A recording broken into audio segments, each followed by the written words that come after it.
샬롬 샬롬 샬롬 샬롬. 하나님 사랑합니다. 여러분 주 안에서 사랑합니다. 사순절 말씀이죠. 출애굽기 12장 1절에서 13절. 내가 너희를 넘어가리라. 6월절 패스오버 사건입니다. 12장 1절에 보면 야훼께서 애굽 땅에서 모세와 아론에게 일러 말씀하실 때 이달을 너희에게 달의 시작 곧 해의 첫 달이 되게 하고 너희는 이스라엘 온 회중에게 말하여 이르라. 이달 열흘에 너희 각자가 어린 양을 잡을지니 각 가족대로 식구를 위하여 어린 양을 취하되 그 어린 양에 대하여 식구가 너무 적으면 그 집의 이웃과 함께 사람 수를 따라서 하나를 잡고 각 사람이 먹을 수 있는 분량에 따라 너희 어린 양을 계산할 것이며 너희 어린 양은 흠없고 1년 된 수컷으로 하되 양이나 염소 중에서 취하고 이달 19날까지 간직하였다가 해질 때 이스라엘 회중이 그 양을 잡고 그 피를 양을 먹을 집 좌우 문설주와 임방에 바르고 그 밤에 그 고기를 불에 구워 무개봉과 쓴나물과 아울러 먹되 날 것으로나 물에 삶아서 먹지 말고 머리와 다리와 내장을 다 불에 구워 먹고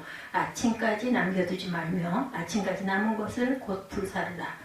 너희는 것을 이렇게 먹을지니 허리에 띠를 띠고 발에 신을 신고 손에 지팡이를 잡고 급히 먹으라. 이것이 야훼의 유월절이니라. 이렇게 말씀합니다. 내가 그 방에 애굽 땅에 두루다니며 사람이나 짐승을 막론하고 애굽 땅에 있는 모든 처음 난 것을 다 치고 애굽의 모든 신을 내가 심판하리라. 나는 야훼니라.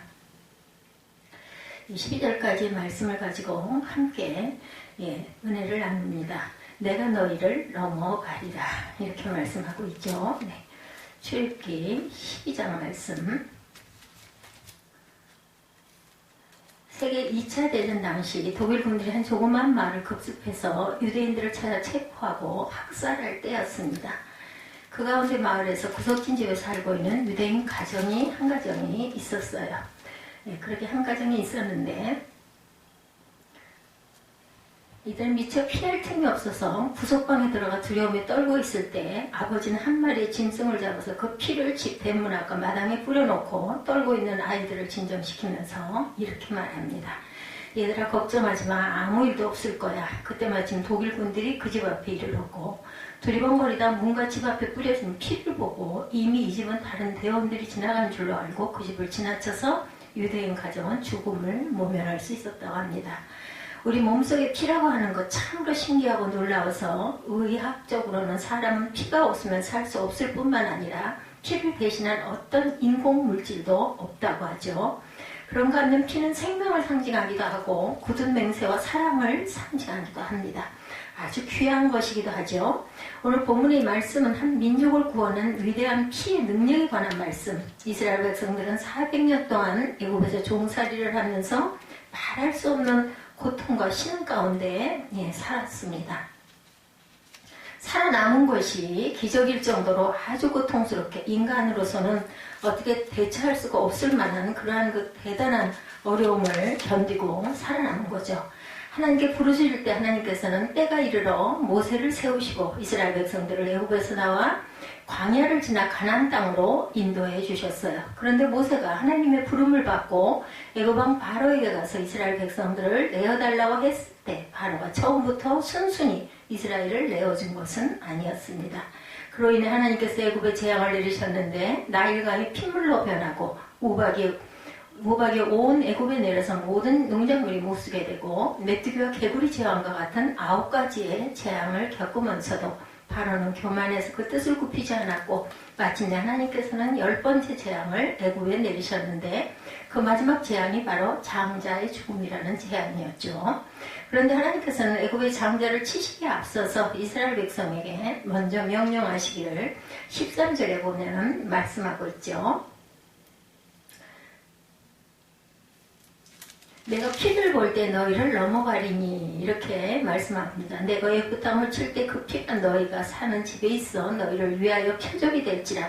내가 피를 볼 때 너희를 넘어가리니 재앙이 너희에게 내려 멸하지 아니하리라. 이렇게 말씀하죠. 그 피를 바른 가정은 모두 보호함을 받을 수 있게 하셨어요. 이것이 6월절의 규례가 되었다라는 거죠. 6월절 어린 양의 죽음은 장차 이 땅의 인류의 죄를 대속하기 위해서 오시는 예수 그리스도의 십자가와 그 피 흘림을 예표하고 있다는 것을 믿으시기 바랍니다. 이스라엘 백성은 6월절의 피를 문설주와 인방에 뿌림으로 그들은 이제 바로의 손에서 해방되고 자유한 백성으로 마침내 가나안을 향해 떠날 수 있게 되었어요. 바로 이날은 이스라엘 백성들에게 해방의 날이고 구속의 날이었던 것이죠. 워낙에는 사순절 첫째 우리가 주일들을 맞이하여서 6월절의 규례를 통해 이 땅에 세상 죄를 지고 가는 하나님의 어린 양으로 오신 예수 그리스도의 보혈의 깊은 은혜와 비밀을 함께 상고하는 시간이 되시길 바랍니다. 1, 2절에 보면 여호와께서 애굽 땅에서 모세와 아론에게 일러 말씀하시되 이달을 너에게 달의 시작 곧 해의 첫 달이 되게 하고 먼저 하나님께서는 이스라엘 백성에게 달력을 바꾸라 이렇게 말씀하죠. 그렇다면 하나님께서는 왜 달력을 바꾸라고 하셨을까요? 그것은 그들이 6월절 규례를 지킴으로 새로운 역사가 시작되었기 때문입니다. 다시 말하면 출애굽한 그 달을 정월 1일로 1월 1일로 삼으라는 명령이죠. 하나님께서는 그들이 그동안 쓰고 있던 환산법 버리고 새로운 원력을 쓰라고 제정해 주셨어요. 그래서 그 첫 달을 아비벌이라 이렇게 불렀는데 오늘날 태양력으로 환산을 하면 3, 4월이 돼요. 지금 이 시기가 되는 거죠. 만물이 소생하고 꽃이 피는 아름다운 계절의 이스라엘 백성들에게 6월절을 선물로 주신 것입니다.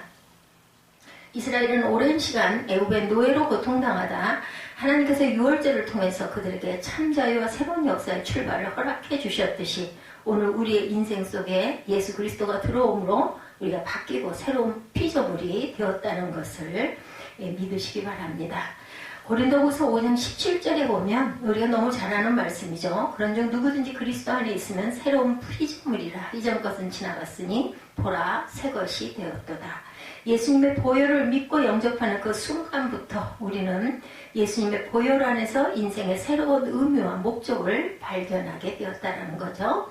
3절에서 5절 보면 너희는 이스라엘 온 회중에게 말하여 이르라. 이달 열흘에 너희 각자가 어린 양을 잡을지니 각 가족대로 그 식구를 위하여 어린 양을 취하되 그 어린 양에 대하여 식구가 너무 적으면 그 집의 이웃과 함께 사람 수를 따라서 하나를 잡고 각 사람이 먹을 수 있는 분량에 따라 너희 어린 양을 계산할 것이며 너희 어린 양을 흠없고 일념된 수컷으로 하되 양이나 염소 중에서 취하고 하나님께서 각 가족을 위해서 어린 양을 준비하라고 말씀하시면서 중요한 것은 어린 양은 흠없는 수컷이어야 한다 이런 말씀입니다.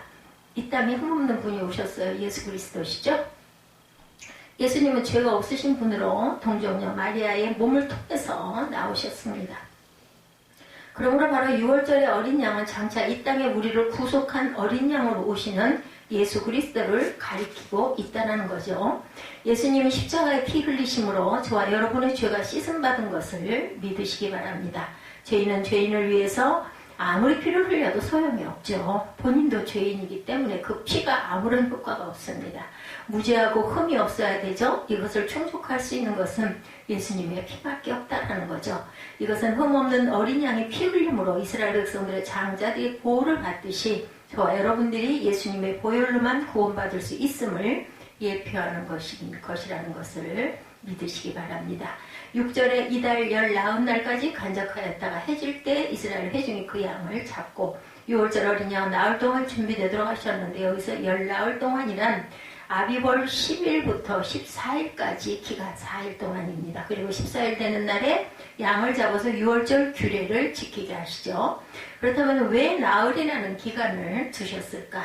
그 의미에 대해 몇 가지 견해가 있지만 이스라엘 백성들은 이 양이 왜 죽어야 하는지 되새기고 묵상하는 시간이 필요했기 때문이다. 이렇게 우리가 짐작할 수가 있습니다. 그래서 그 집에 기르는 양 가운데 흠없는 일념된 수컷 한 마리를 마당에 나흘 동안 묶어 두었다라는 것이 되죠.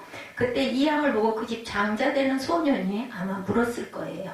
아빠 왜 이 양이 여기에 묶여 있어요? 그때 아버지가 대답합니다.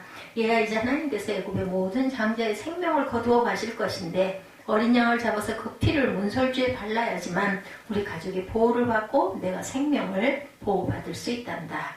아마 어린 소녀는 그러한 설명을 들었을 것이고 그리고 이 아이는 오가면서 때마다 양을 쳐다보면서 이렇게 생각했을 것이에요. 양아 너는 우리 집에서 제일 잘생긴 양이고 흠도 하나도 없는데 너는 나 때문에 죽어야 하는구나. 내가 죽어야 할 자리에 내가 대신 죽겠구나.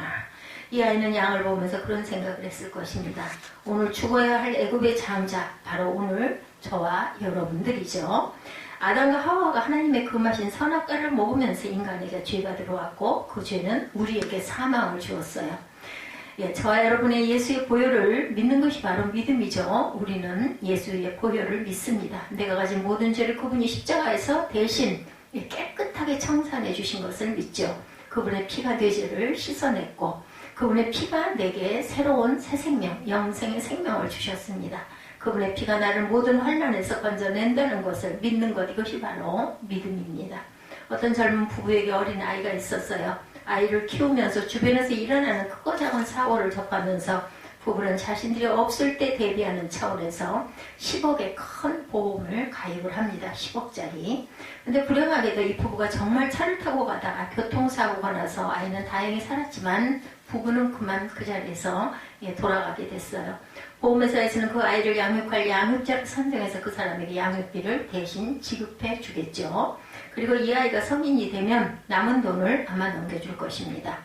이 아이는 너무 어린 나이여서 무슨 일이 있었는지 아무것도 모릅니다. 변호사로부터 설명을 다 들은 후에 그런 일이 있었군요. 부모님이 나의 미래를 생각해서 보험을 들어두셨군요. 그리고 서명을 하고 남은 돈을 타게 되겠죠. 그런데 만약에 이 젊은이가 나는 그것을 보지도 못했고 믿지도 못한다 이렇게 거절을 한다면 그 남은 돈을 수령할 수가 없을 것입니다. 무슨 말씀인가 하면 이것이 바로 우리의 믿음이라는 것이죠. 우리는 보지 못했지만 2000년 전에 예수 그리스도께서 십자가에서 내 모든 죄를 대신 짊어지시고 죽으시고 피 흘리신 사실을 믿는다면 우리는 구원받은 하나님의 백성됨을 확신하시기 바랍니다. 바로 이것이, 이 믿음이 우리의 구원입니다.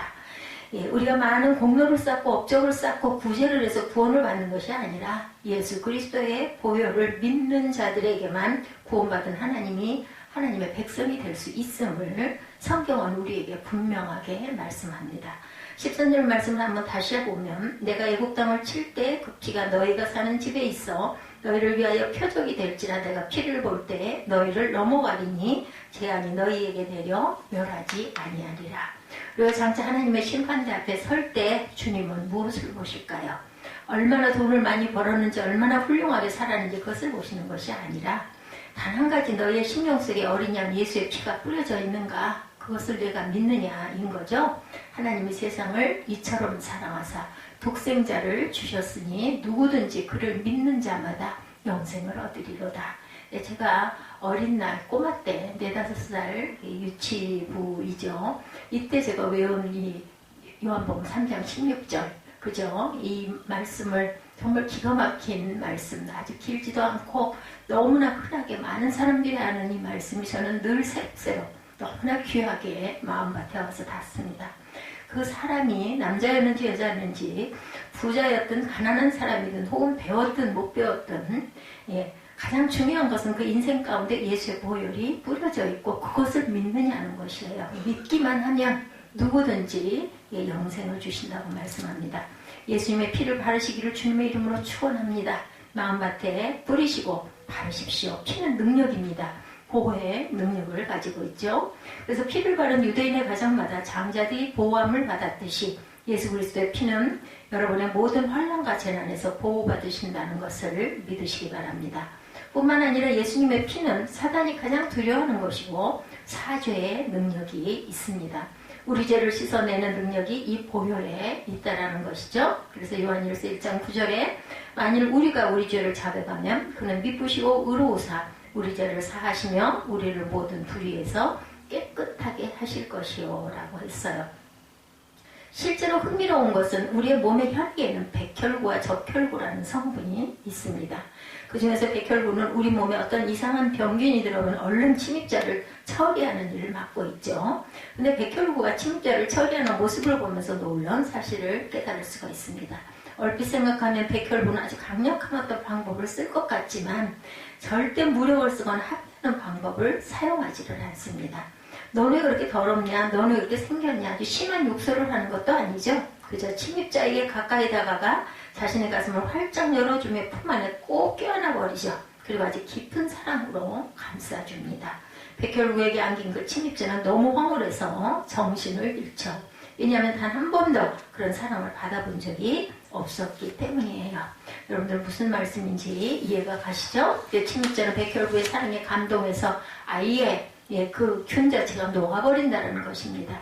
이처럼 백혈구의 사랑은 놀랍습니다. 보기 싫든 지저분하든 가리지 않고 백혈구는 모두 다 껴안아주죠. 그런가 하면 우리 몸에는 적혈구라는 것이 또 있죠. 이 적혈구는 아주 사랑이 넘치는 존재입니다.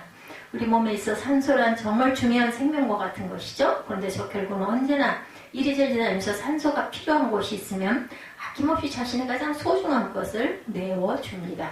자신의 것도 조금만 챙겨두면 좋을 텐데 그러지 않고 적혈구는 100%를 다 줍니다. 그리고 4일을 살다가 몸의 어느 구석에선가 조용히 없어져 버린다 그러죠. 아마 우리 사람 같으면 자기 것은 조금 남겨두고 주지 않았을까. 그래서 적혈구는 그런 계산적인 사랑을 하지 않는다는 거죠. 여러분 우리 몸속에 피 안에도 얼마나 은혜로운 섭리가 있습니까? 그런데 적혈구는 간혹 자신의 몸에 그리는 문신을 한 사람들을 우리는 보죠.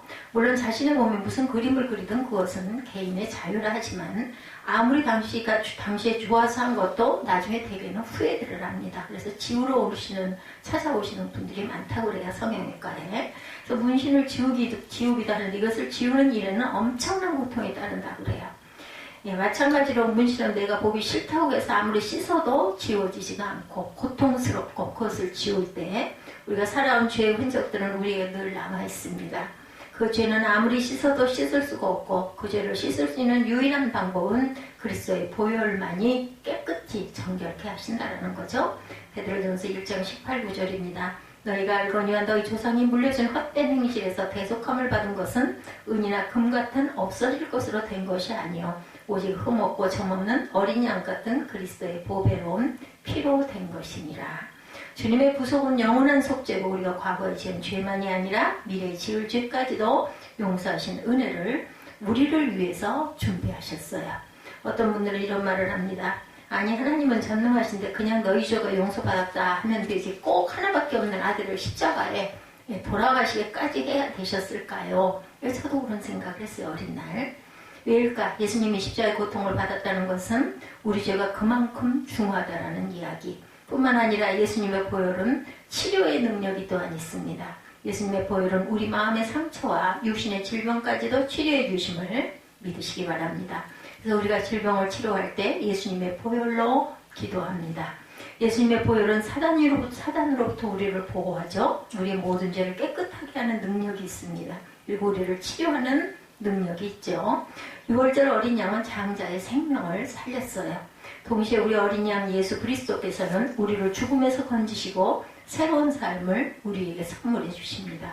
그런데 이것의 분명한 차이는 6월절 어린 양은 희생물을 드린 가족의 숫자만이 구원을 받을 수 있고 영원한 것이 아니었지만 예수님의 피는 모든 사람들을 구원할 수 있게 되었음을 한번 십자가에 못 박혀 돌아가시고 피 흘리심으로 인하여 우리에게는 모두 다 그것을 믿는 사람에게 깨끗한 구속, 대속이 되었다는 거죠. 다시 한 해 한 해 구약의 6월절 어린 양 잡을 때처럼 그렇게 할 필요가 없다는 거죠. 예수 그리스도는 단 한 번의 영원한 속죄를 이루셨던 것이다. 여러분 이 사순절의 기간을 중반을 넘어서 가고 있습니다. 이 기간 동안 주님이 흘리신 그 보혈의 은혜를 더욱 깊이 묵상하며 하나님의 놀라운 보혈의 은혜가 여러분에게 강같이 흐르게 되시기를 주님의 이름으로 축복합니다. 기도하시겠습니다.